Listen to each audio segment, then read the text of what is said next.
Hi, I'm Barb Shepherd, publisher of the West Volusia Beacon. And I'm Eli Witek. I'm editor of the West Volusia Beacon. And this is our final episode of our Facebook Live in connection with the Summer Fund Drive. So we are planning to continue the Facebook Live on a weekly basis. We'll have details about that later. But on this last one, we thought we'd have some fun by imagining what we would do if we had all the money that the Beacon needed. The truth is we don't, and that's why we're appealing to the community for donations, so we can do the important work of informing and uniting this community. But we could do so much more. So, Eli, what are your ideas? What would you do with all the money in the world? Yes, this question is a little difficult to answer because there's so many different things. Because we have to be careful and prioritize things. There's a lot of other kinds of things. When we first did this Facebook Live without sound this morning, I think the very first thing I said was pens and coffee cups for merchandise. But that's like a very small example. A better one would be Robin Mimna has been doing a doing a history of the Orange City Black community. That is a multi-part series that we're both working on. That could really, there should be TV crews. I mean, not TV crews, like documentary. There should be a documentary about it. A video. There should be a 15-minute long videos about it. There should be a whole website that's dedicated to the history of it. There should be like multimedia aspects to it. A lot of things, because it is older generations, need to be digitized. I mean, I have reels, like projector reels, that need to be digitized. Wow.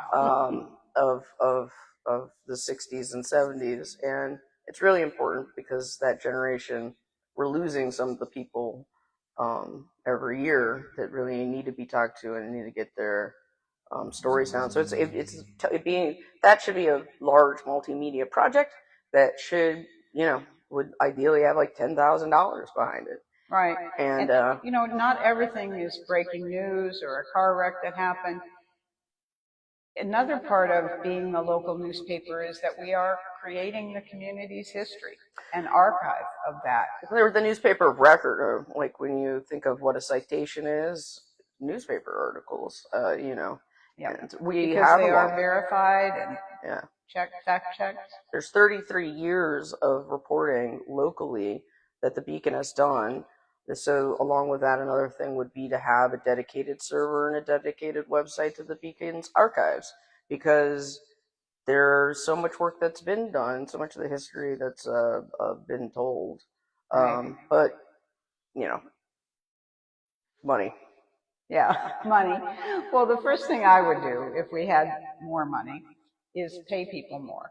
We have a wonderful staff here at the Beacon, and we've been very lucky to have people who are here because they care about the mission, and we have many long-term employees, but they're working for wages that are too low. And so I would reset the salaries, job one, if we had more money, the money to do it. I can confirm that most people are not working here for the money. Right. Yes, they're working here for the mission, and it's a wonderful way to make a living, but it needs to be a real living. The 3 Ps, right? Right. Payroll, printing, postage are the main. Our 3 biggest expenses. Yeah. And we don't have enough payroll. We don't have enough people. We could use, to do the video project, the archive, like you're talking about with the Orange City Black community's history, would take more people than we've got now. Yeah. Another priority for me, if we had adequate funds, would be to make sure that every government meeting has a Beacon representative in the audience, paying attention, holding that government accountable, reporting on what they're doing. No, so just to clarify, I mean, we go to the government meetings, but most of them.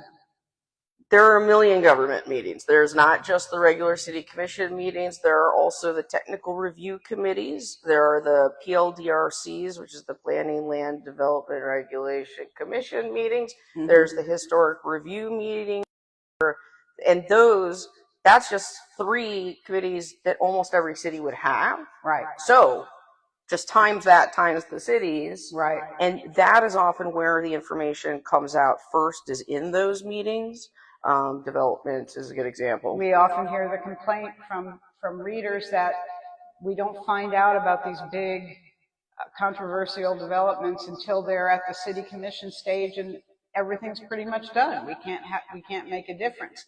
If we could get in on these meetings earlier, these TRC and planning board meetings, we could report earlier and give the community a better chance to be involved as the decisions are being made. And not to say that we don't often. We do. Al Everson, amazing reporter, manages to get to a lot of these meetings, which is insane because you also have to think there's the Volusia County meetings, there's the city meetings, there's the intra-county meetings like Sunrail, et cetera, and he still manages to get to some of the technical reviews and scoop some of these.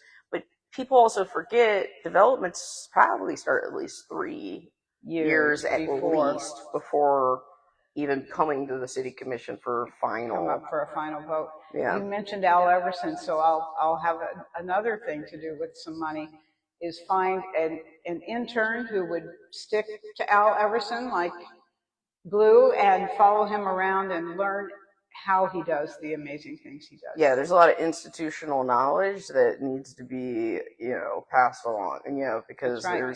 there's a combined there's hundreds of years of a newspaper experience combined at the and West Volusia community knowledge. Yeah, basic knowledge. Yeah. And some of us are getting older, and we've got to prepare for that. And I think all of us are technically getting older, but yes, I possibly. You're probably right. Okay. Yeah. So let's see. Oh, another one I know that you're sensitive to, especially Eli, is being able to pay for public records when we need to. Yeah, public records, I mean, we've talked about it on and off.